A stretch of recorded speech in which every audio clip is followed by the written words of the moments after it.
and welcome to Blockchain Gaming World, where I am delving back into the world of Metaboss.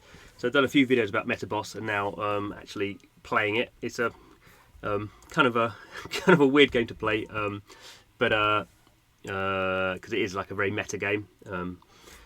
Yeah, let's kind of go through it. So we can see what's going on.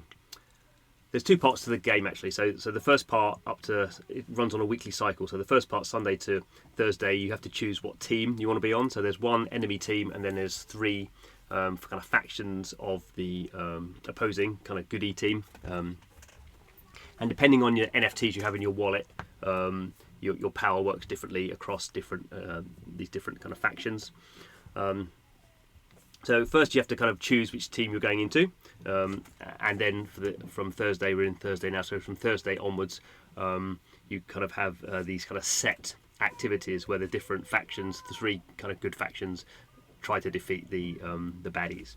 So we can see here we're currently on Infiltration, so it's the second match of the 5th round, and I'm a member of Rogue Division, which is the one of the three divisions in Fleck, which are the goodies.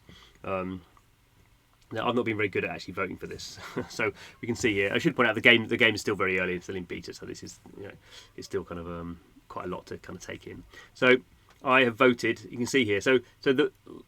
While there is a lot of meta around this game, the basic mechanic is fairly straightforward in some ways. So you basically vote for your strategy. So there is fire, snow, and water. So rock, paper, scissors sort of thing going on here.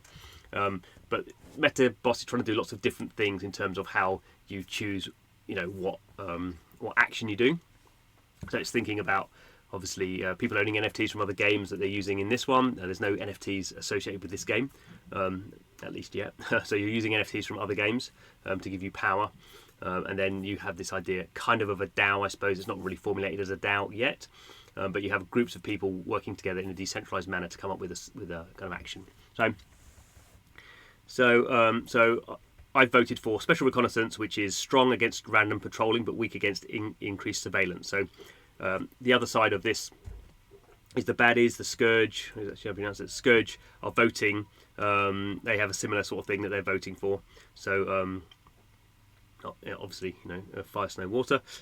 So you're kind of randomly looking, kind of hoping that they're going to vote for random patrolling.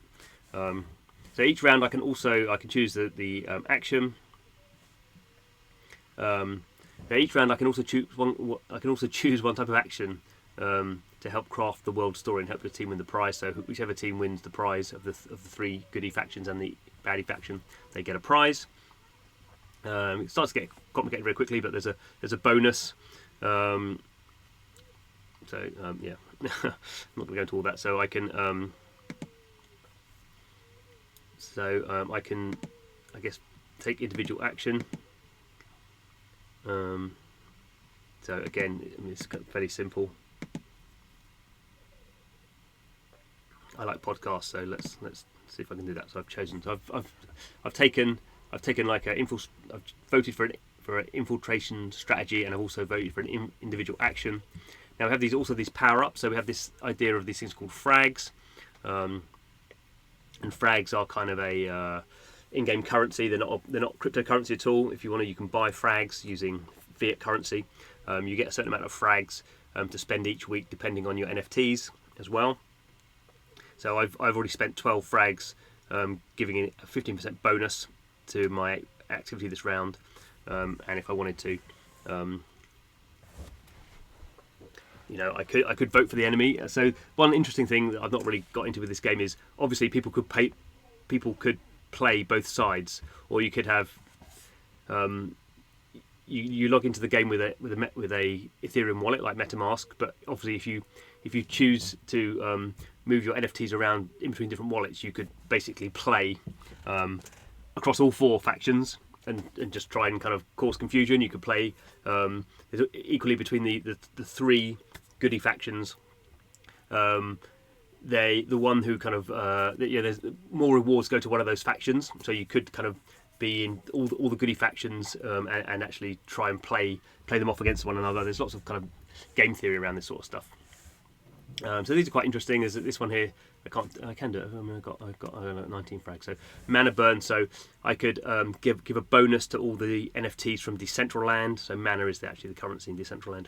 So there's kind of all these different things you can do. So yeah. Also play on mobile, and we can see here, and this is actually kind of quite nice. This starts to make it a bit clearer to me what's going on. So we can see here at the moment Scourge is 3-1 against Rogue, which is me. Halfway through, we've got 8 rounds. So at the moment there's actually quite a lot of balancing going on because Scourge, because they're the baddies and there's only one faction of those. I think there's a tendency that they may be a little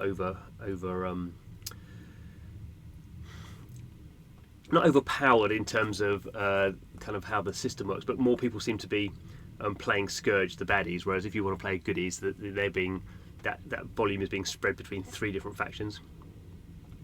So we can see here what happened in the last match. So Scourge chose random patrolling, and they fended off the social engineering action from Rogue. So we can see here this is the basic idea of the this is the numbers, and we can see here how it kind of played out. So there were some power ups, there were some players. I don't know what those things are, but you can see here also the voting strategy. So I didn't vote at all. 16% of Scourge voted, and only 9% of my team Rogue voted. This is another advantage, I guess, for Scourge, that because there's only one. Oh, something just happened there? Did we go through another one? Oh yeah, so it's just updated. It's turned 3-1 now. So that last battle, Rogue relied on special reconnaissance. And fended off the increased security of Scourge. So we can see here our number. We just won there, and I voted. Oh yeah, so my vote did matter. So 21% of us voted now, against 15 of Scourge. So we can kind of see the thing changing in real time. That's good. So there's a lot of data in here, and it's kind of, I find it quite difficult to get my head around what's going on. But it is very blockchain, and I think that's the point of this is not to be a mass market game. The point is to appeal to people who are really into blockchains and have loads of these NFTs. So just so we can see again, this is the wallet I've got other NFTs in different wallets. I'm not very organised with my wallets really, but this is my main gaming wallet. So you can see I've got 3 crypto heroes, 23 F1 Delta times. That was going on there. Got a bit carried away with that one. Ledger of Sabo, quite a rare one. Battle Racers for Sandbox 1. So I've got 32 NFTs in my wallet, and we can see how they each of these NFTs has a different kind of value depending on what sort of attribute you want. So obviously Subterfuge is by far and away my strongest hand, which is why you play the Rogue faction, because that's what they do. They're Subterfuge. So there we go. It is interesting. I'm gonna. It's going to take me a while to get my head around Metaboss and what's going on there. That is the point, I think, of the game. But it's exciting because it's the first time someone has tried to make a serious game that pretty much you couldn't do this game not using a blockchain, because there's the basic gameplay, and then there's all this other kind of stuff, this subterfuge stuff where you could have people have multiple accounts, people could vote to kind of mess stuff up, that's pretty much. I mean, nothing's impossible, I suppose, on a centralized server, but it wouldn't quite have the same nuances, I suppose. So I can vote again now. So last time, what did we do? We did special reconnaissance. Maybe this time now we should employ a heterogeneous attack. Yeah, okay. Let's vote for social engineering. So I've voted for that. Oh, my individual action. Let's go for. I don't really know how this feeds into that actually. And then also I can do I can buy. I've still got some frags left, so I can buy some frags. So let's use that. So there we go. I've made my votes for the next round, which ends in just the start of an hour. So there we go. I am getting the hang of it slowly. I am spending a bit of time. I need to spend more time on it. I do think it is fascinating.